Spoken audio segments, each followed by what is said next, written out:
Ziggy. Thank you. Another session today, Innovate the Day. Today, ladies and gentlemen, we are going to discuss the conservation of animals on our planet. Firstly, I'd like to say, if you were the creator, would you be happy with what's happening with the trophy hunting and the poaching of wildlife from animals like elephants to rhinos for greed, for ego? No, I'm sure you wouldn't.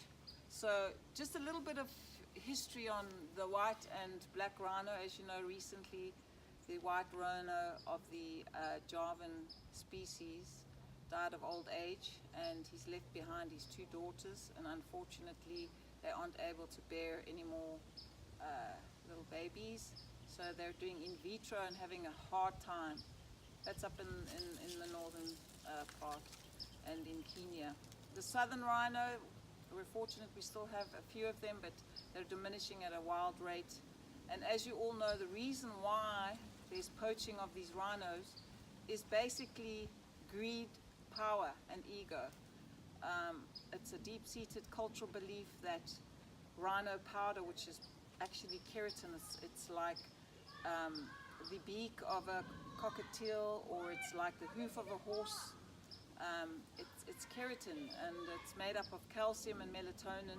One preserves the horn from the sun, and the other is calcium for the strength.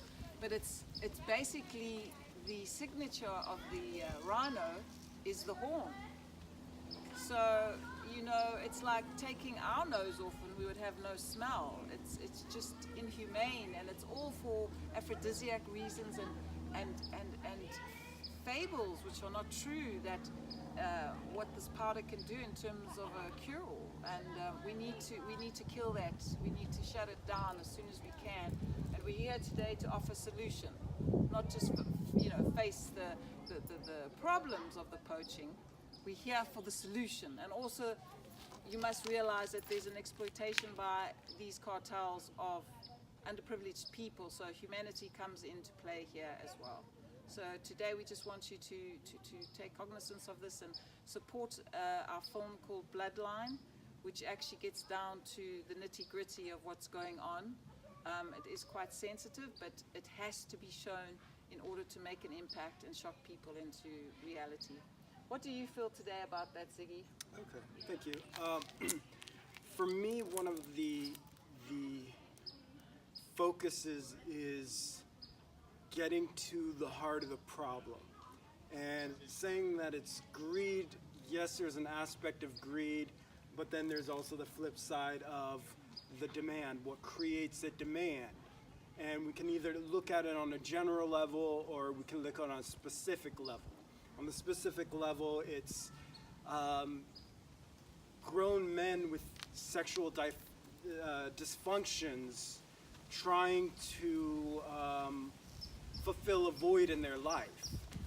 And it's almost like, you know, through the sexuality, they're trying to reach the heart subconsciously, but their heart is closed. So it's like, it's just this demand. And then there's the ignorant side of it, is that they don't have the knowledge. They're just playing to these whimsical notions that it has this effect, when really, you know, they're maybe just cutting it with Viagra.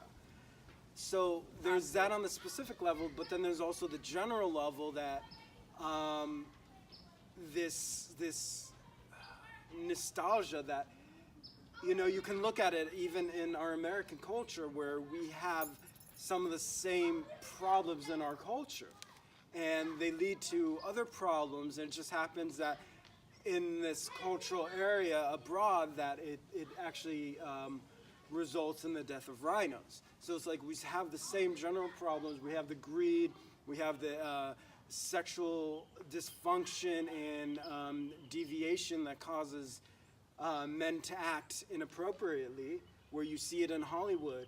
You know, you see it in the workplace, you see it in sexual assaults, and in its prime in our culture. And our media, our Hollywood, reaches abroad. You know, it ripples out into other countries. So we, in part, what we do here in America is also causing the culture in the rhino trade to be so messed up. Okay. All right. So basically what we'd like to call to your attention, as we said, it's a big challenge, the poaching of wildlife and trophy hunting, and of course what they're doing for the tusks of the elephants as well. You must watch the film, it will give you deeper insight. But also we want to say to those people out there that are creating the demand that there are natural resources from ginseng to all kinds of herbs that can be replaced without, you know, killing our beautiful species on our planet.